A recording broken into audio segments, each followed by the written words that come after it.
Hello, good afternoon, everyone. Ano daw? Alright. Ano po? Yes po. Sige, dadako na po tayo sa ating sharing this morning, this day sa Philippines. Yan. Yan. Okay. Nasa streams in the desert pa rin tayo, which is nakaka-bless tong lagi na ito everyday devotion natin from streams in the desert na ginagamit natin. And ito po yung binigay sa akin ng Holy Spirit na title for this devotion. Sabi nga, The Blessing in the Waiting. Then may subtitle ako ng Strength in the Struggle. Kung mapapansin po natin yung mga devotion natin, it's more on how to overcome our struggle, how to overcome our challenges. Yung bang kahit na alam natin sa nangyayari ngayon sa mundo, sa nakapaligid sa atin, di ba?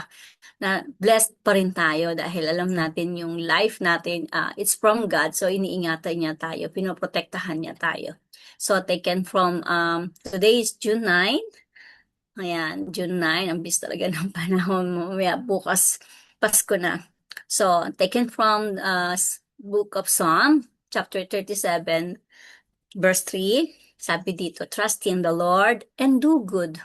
Dwell in the land and enjoy safe pasture. Napakasimpleng verse pero powerful, di po ba?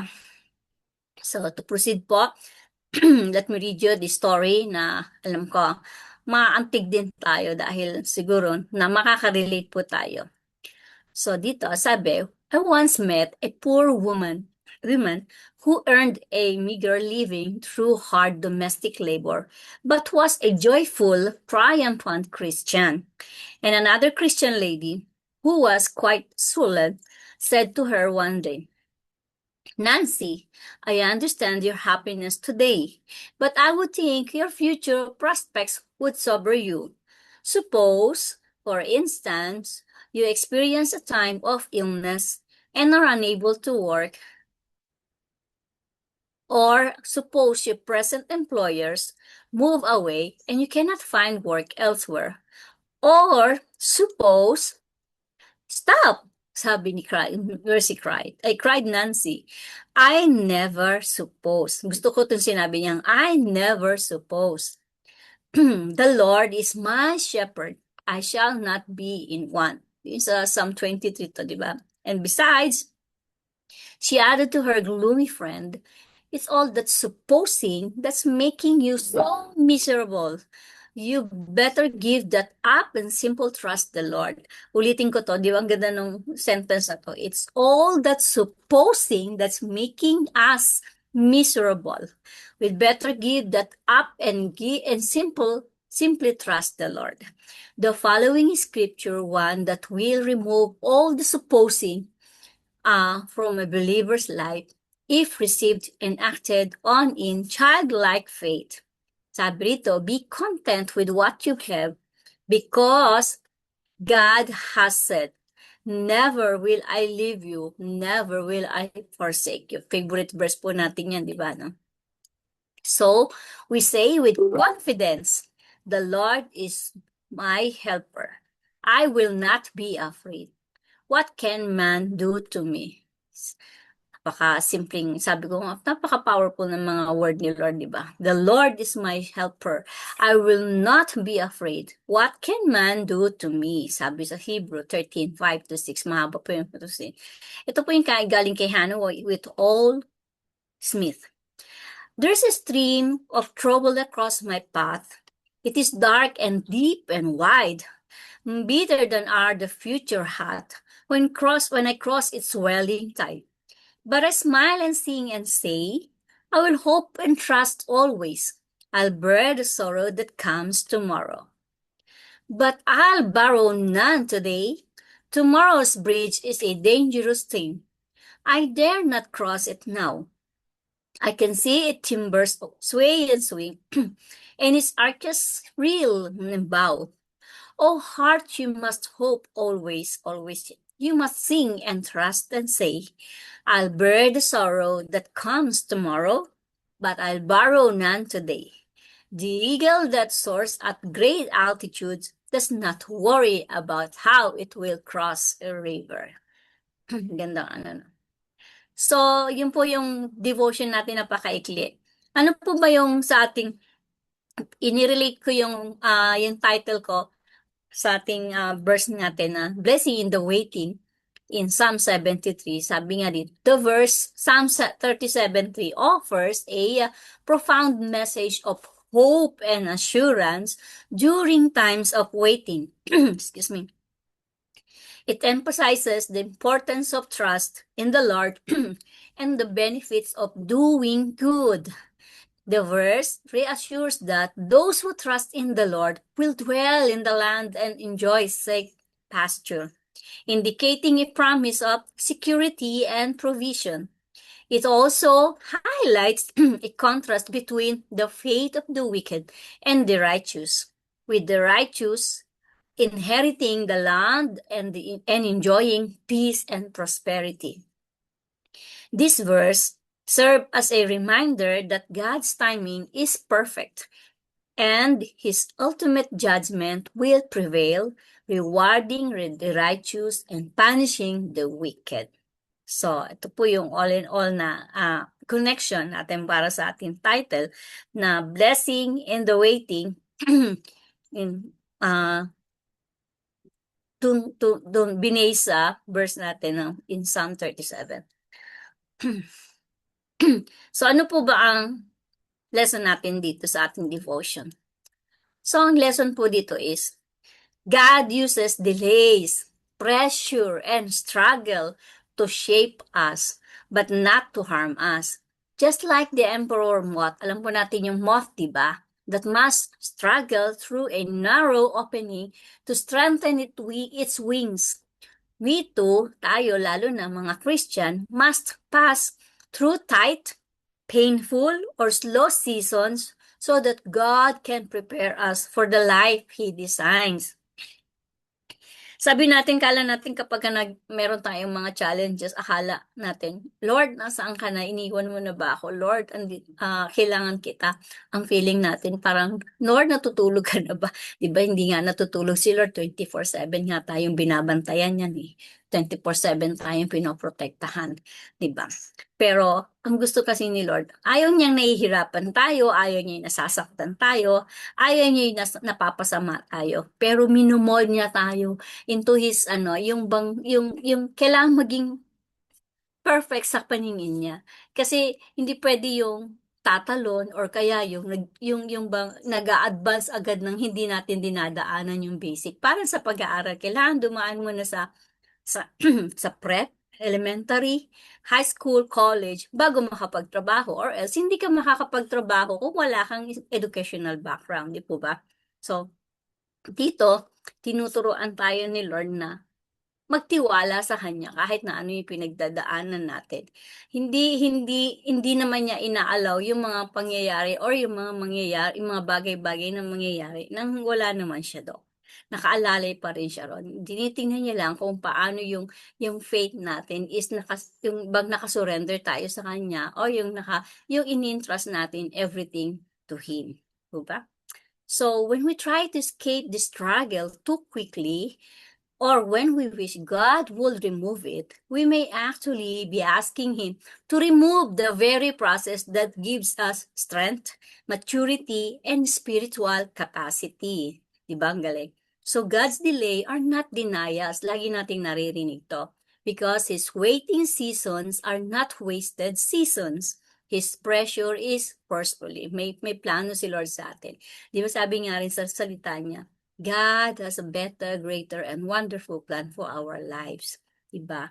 Yun ang kailangan natin, laging nasa mindset natin. Kung ano man yung nangyayari ngayon, minumold niya tayo into yung sa reality na kailangan,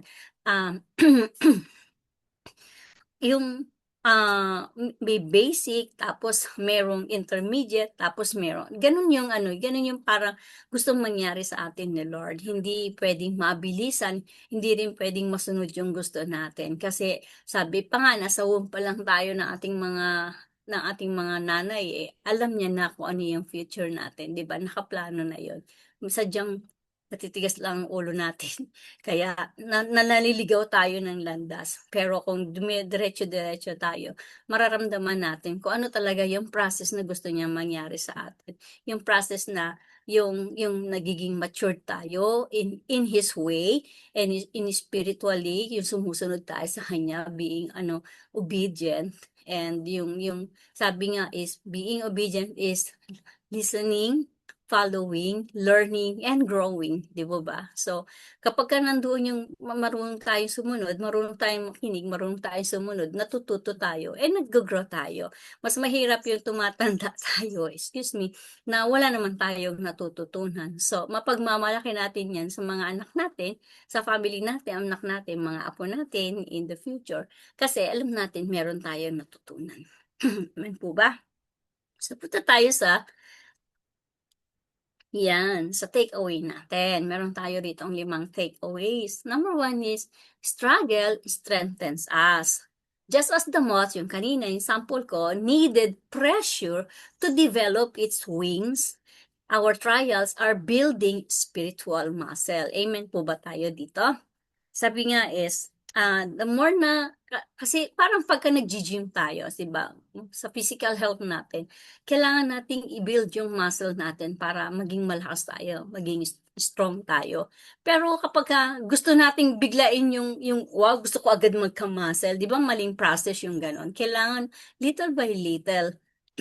Pero may konting pressure. Yung pressure na yun, yun yung nagde-develop sa atin para ma-build yung muscle natin. And then, pagka nakita natin, may tiyaga tayo, nakikita natin kung ano yung nagiging result, diba? So, kung doon nabibuild yung muscle natin physically, dito naman, dinidevelop natin yung wings natin to build our spiritual muscle. Diba? May spiritual muscle pala yun. Parang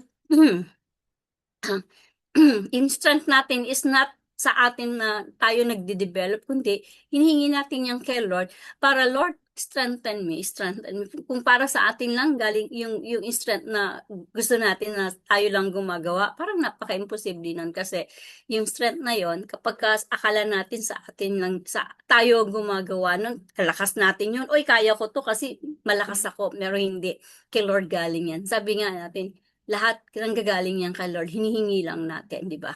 So, kailangan lang talaga, meron pa rin tayong pagtitiwala, tsaka yung faith natin kay Lord. So, number 2 is, God's timing protects you. God's timing protects us. If He allowed us to escape too early, you would come out weak, unprepared, or unable to carry what He intends to give you. Di ba, sinampol nga po rito yung moth ko. Alam natin yung moth, di ba, paano siya bago maging butterfly. Parang sa baby rin. Ang baby kapag premature, pagka sinilang ng premature, very weak siya. So ang daming process na ginagawa sa ospital para lang yung makumpleto yung development ng kanyang internal mga internal organ. Kung hindi gagawin yon, hindi siya magiging weak siya, or else mamamatay siya kasi nga hindi siya ganoon ka-strong, hindi pa kumpleto yung pagkabuo niya, hindi pa kumpleto yung growth niya. Parang sa atin, 'di ba? Merong mga sinasabing baby Christian, matured Christian, and so on and so forth. So, alam naman natin yan kung matured na tayo or hindi, or baby pa tayo or hindi. Yung acceptance is very important kasi pagka denial tayo, ibig sabihin, may katigasan pang ulo natin. Ibig sabihin, may ego tayo, may pride tayo. Yung pride na yun na nakakasira sa ating relationship kay Lord. Tama po ba? So, kailangan natin ng patience sa pag-aantay kung ano yung gustong gawin sa atin ni Lord. Hindi natin siya pwedeng takasan. Hindi natin siya pwedeng madaliin. Kasi sabi nga in God's perfect time. Kasi pagka sinabing yung timing ni Lord, yun ang perfect talaga. Amen po ba? So, number 3, delays are part of God's design. What feels like slow progress is often God's way of forming depth, endurance, and resilience. So habang nag-grow tayo, andun din yun din yung talagang nagiging matibay tayo, yung kapit natin talaga is very strong. Sabi nga, di ba, yung bang kailangan maging stand firm tayo sa ating faith kay Lord paano ba tayo magiging firm sa faith natin? Yung laging andun yung prayer time natin, andun yung quiet time natin, katulad ng ginagawa natin dito, meron tayong daily devotion, 'di ba? Habang ginagawa natin 'to, kahit hindi natin nakikita, hindi natin napapansin, nade-develop at nag-grow yung ating personal relationship sa Kanya and yung faith natin. Sabi nga, it's pataas ng pataas ng pataas, di ba? Pataas ng pataas. Hanggang sa na-reach na natin, oh Lord, I have this 100% faith on you because of your grace. Sabi nga. So, hayaan natin kumilos si Lord sa atin. Pagka winelcome natin ng Holy Spirit na magtrabaho sa buhay natin, and our spiritual life, mas lalo nating mararamdaman kung paano tayo mas nagiging intimate sa Kanya. Amen po ba? Number 4 is pain can be mercy in disguise. God loves you too much to let you bypass the process that will make you whole. Minsan nakakaramdam tayo ng mga sakit. Yung pain physically, internally, minsan emotionally, sa lahat ng aspeto ng buhay natin, yung mga nararanasan natin, di ba? Akala natin, ah, katapusan na ng mundo. Pagka yung sakit na sakit na tayo, akala natin yung pinabayaan na tayo, pinagbagsakan na tayo ng langit at lupa. Di ba naranasan natin yung before na naramdaman natin yung ganun. Akala nga natin wala na tayong pag-asa, hopeless na tayo kasi nga yung sobra-sobrang pain ang nararamdaman natin. Lalo na yung mga pain na hindi natin ine-expect sa buhay natin. Pero hindi ba natin napapansin na kapag yung pain na yun is nasa atin tapos hindi natin dinala, hindi natin masyadong dinidibdib emotionally, binigay natin kay Lord. Gumagang ang pakiramdam natin kasi si Lord ang kumukuha nung pain na yun. Parang sabi nga chill ka lang, sagot kita, sabi ni Lord sa atin, di ba? Kapag ka ganun, di ba nagiging peaceful tayo? So kapag ka kapag masyado tayong nag-focus sa mga pain na yon, parang ako, halimbawa, ngayon, meron akong karamdaman, may nararamdaman ako. Nagiging emotional kapag ka nagkakaroon ka ng may mga abnormalities kang nararamdaman. Hindi natin ma-deny na nagiging emotional tayo most of the time or sometimes ganun. Kasi nga, ang dami-dami pumapasok sa isip natin. Meron tayong mga hindi magawa or kaya yung bang pagka meron tayong mga sakit na nararamdaman sa katawan, yung mga ganun ba na ayaw natin ng ganun. Lord, ayaw ko ng sakit kasi alam natin hindi naman kay Lord yun. Pero kapag, Lord, okay lang, sige, masaktan lang ako. Masaktan ako kung masasaktan ako. Body lang ko naman to eh. O kaya itong body na to eh. Ano ba naman yung binibigay? Ano ba naman yung sakit na naranasan mo during the time na masyado kang na-persecute nung time na lahat halos sila is, di ba, pinahirapan ka. Compare sa nararamdaman kong sakit ngayon, parang 1/4 pa lang yung mga nararanasan natin, di ba? Tapos kung sisihin natin si Lord, Lord, ang sakit-sakit, hindi ko na kaya. Pero si Lord, hindi naman niya sinabi na, Lord, I'm a father, hindi ko na kaya. Sabi niya, hindi naman siya nagganon sa nung time na siya ay nahihirapan, di ba? So sabi nga, ang inaano sa atin dito is, even in normal lang sa atin bilang anak ng Diyos, bilang tao na anak ng Diyos, na nakakaramdam ng pain. But we have the power na ibigay natin kay Lord yun. And then yung siyang bahalang mag-ease ng pain na yun, it will and turn it into a blessing. Kasi kapag nakakaramdam tayo ng pain, ang gusto niya lalapit tayo sa Kanya. Lalapit tayo sa Kanya ng yung nagtitiwala tayo na siya ang kikilos sa buhay natin. Kung ano may mga naramdaman niya natin, iaalis niya yan. At alam kong naranasan na natin yan. Kaya tested and proven na. Diba? Number 5 is trust God's process even when it hurts. He sees the wings you cannot see yet. Ito yung ito yung parang sa future din natin. Kung ano man yung nangyayari ngayon sa buhay natin, lalo na yung nararanasan natin sa kapaligiran natin, di ba? Nalulungkot tayo, nahihirapan tayo, nasasaktan tayo. Minsan sa family natin, minsan sa trabaho natin, or minsan sa ministry, minsan sa nangyayari nga sa mga nakikita natin na papanood tayo. But then, why si Lord? Si Lord ang kumikilos. Nakikita naman natin na kung paano siya tumugon sa ating mga panalangin. Kaya nga ginagawa natin itong daybreak dahil nagsasama-sama tayo sa diwa ng pananalangin. Nilalapit natin yung mga concern natin around the world, di ba? Nandun yung para sa government, sa nation, sa family, sa mga arts and businesses, sa churches natin, and so on and so forth. So, and yung bang yung bang ang concern natin is for the world dahil ah, created tayo eh. Created tayo, nakasama tayo sa creation niya. Kaya kung ano may nangyayari, part tayo doon. Kung ano man yung mga nakakasakit sa atin,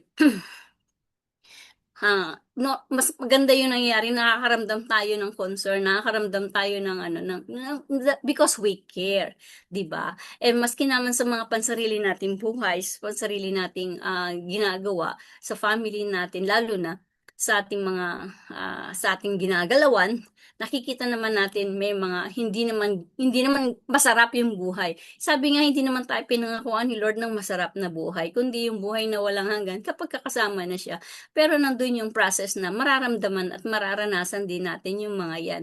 Kasi nga, yun yung parang mas gusto niya lumalapit tayo sa kanya pag nakakaranas tayo ng mga sakit, nakakaranas tayo ng yung mga challenges na ganyan. At doon niya pinapakita na hindi niya tayo iniiwan at hindi niya tayo pinababayaan. At doon siya tumutugon sa atin kasi nakikita niya, lumalapit tayo sa kanya na may pagtitiwala. Amen po ba? So sa ating reflection, there are seasons when we feel stuck, pressed, or painfully delayed, like we are pushing through a narrow opening that seems too tight for us. Akala natin, hirap na hirap tayong makalabas. Lord, parang naka-stuck na ako rito, lalo na madilim masyado, hindi ko na kaya. But we pray for God to remove the pressure, open the way, or make the struggle easier. But with this reminds us that God's love is often hidden inside the very struggle we want Him to take away. So, yun po yung reflection natin, di ba? Galing. So today, instead of asking, Lord, why is it so hard? We can pray, Lord, make me strong through this. Yun ang mas magandang mangyari, di ba? Kasi nagreklamo tayo, kasi yung parang lagi tayo nagtatanong. Pero instead of that, Lord, make me strong through this. Your struggle is not a sign of God's absence. It is a sign of His careful, intentional shaping. And one day, you will look back and say, the pressure gave me wings. Amen po ba? Galing ano. So mga kapatid, meron po tayo ditong prayer declaration from strength in the struggle. Gusto ko po sanang yung mga able to mag-unmute, samahan niyo po ako i-declare natin to. Sige po. In Jesus' name, I declare that every struggle I face is strengthening me. What feels What tight, feels light, slow, slow, or difficult meant is to not break, meant to break me. it is It's meant to meant build. to build me. God is God using is using this season to develop develop wings I cannot see yet. I I declare that that God's God's delays are not denials. His His timing is perfect, His His process intentional, His is pressure is purposeful. I declare I declare that I will not despise the narrow places. the The tight tide spaces are shaping me. The waiting is preparing me. The pressure is equipping me for for great. greater things. I declare I declare that I will not try to escape what God is using to strengthen me. I will stay, trust, and grow. I I will not rush the process. I will not fear the struggle. I I declare declare that God is forming endurance, resilience. resilience, and a spiritual maturity in me. Every Every push, push, every tear, every prayer, every waiting moment is producing strength. I am being prepared to soar. I I declare that I will come out of this this season stronger, stronger, wiser, and more grounded in God. The struggle will not weaken me, It will it will empower me. empower me, The pressure will not crush me. It will give me it will wings. give me wings. In Jesus' mighty name, Amen. Ayan. Thank you. Diyan po nagtatapos ang ating ang ating sharing. So for this po, bago po tayo dumako sa ating prayer blast,